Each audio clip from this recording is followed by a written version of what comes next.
নমস্কাৰ, আজি অন্য এটা ভিডিঅ'লৈ স্বাগতম জনাইছোঁ। আশা কৰিছোঁ আপোনালোকৰ ভাল। আজি মই নতুন ভিডিঅ' এটা লৈ আহিছোঁ। গাহৰি পাতত দিলোঁ। আহকচোন কেনেদৰে কম সময়তে পাতত দিব পাৰি তাকে চাওঁ। এয়া মই অলপ নৰসিংহ পাত ছিঙি ল'লোঁ গাহৰিত দিবলৈ। তাৰপৰা গোলনেমুৰ পাত দুখনমান লৈ ল'লোঁ। বলকচোন কলপাতো কাটি লওঁ লগতেই পাতত দিবলৈ।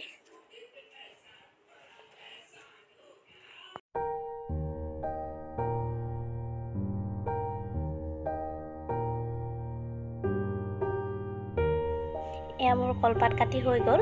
লগত দেখিছেনে ছোৱালীও লাগি আহিছে পাত কাটিবলৈ। এয়া মই গাহৰি প্ৰথমে বইল কৰি ল'লোঁ। এয়া নহৰু, আদা, পিঁয়াজ একেলগতে আছে আৰু খৰিচা টেঙা যোৱা বছৰে হয়, সেইকাৰণে কালাৰটো অলপ বেলেগ লাগিছে। এইখিনি মই কাটি ল'লোঁ সৰু সৰু কৰি। প্ৰথমে আদা, নহৰু আৰু পিঁয়াজ, জলকীয়াখিনি দি ল'ম। তাত ভালদৰে সানি ল'ম। চামুচেৰেও সানিব পাৰিব বা হাতেৰেও সানিব পাৰিব। এয়া খৰিচাখিনি দি দিম। দেখিছেনে কালাৰটো কেনেকৈ বেলেগ লাগিছে। খৰিচাখিনি আচলতে যোৱা বছৰে আছিলে। এতিয়া মই জোখ অনুসৰি নিমখ দিম। আপোনালোকে দিব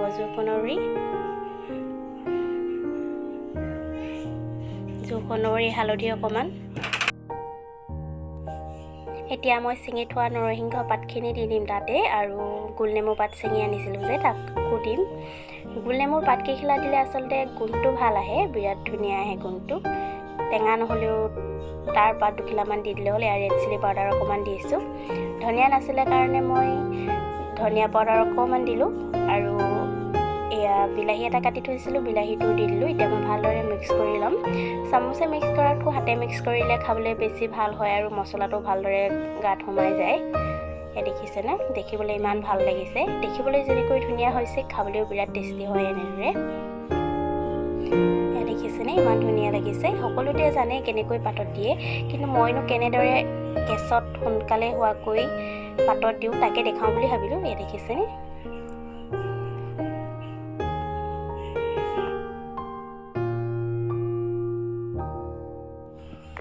মই গেছটো জ্বলাই কলপাতখন সেকি লওঁ। কলপাতখন সেকি নল'লে ফাটি যায়। প্ৰথম মই এয়া ধুই ল'লোঁ কলপাতখন, তাৰপিছত সেকি লওঁ ভালদৰে।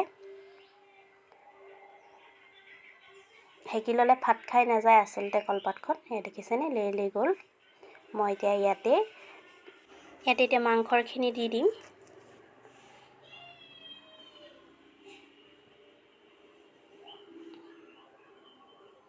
ভালদৰে এতিয়া মেলি ল'ম পাতলা কৰি, সোনকালে সিজাকৈ চামুচেৰে।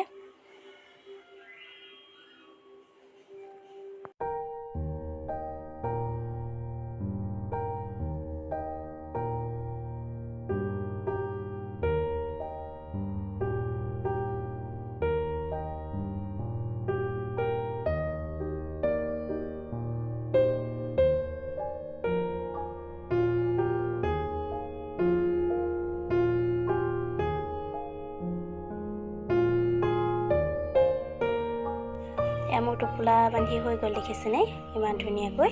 সেইকাৰণে কলপাতটো লেলাই ল'ব লাগে। এয়া মই টাৱাখন পাতি ল'লোঁ। এয়া গৰম হৈ গ'ল। এতিয়া মই তাতে টোপোলাটো দি দিম, গাহৰি টোপোলাটো।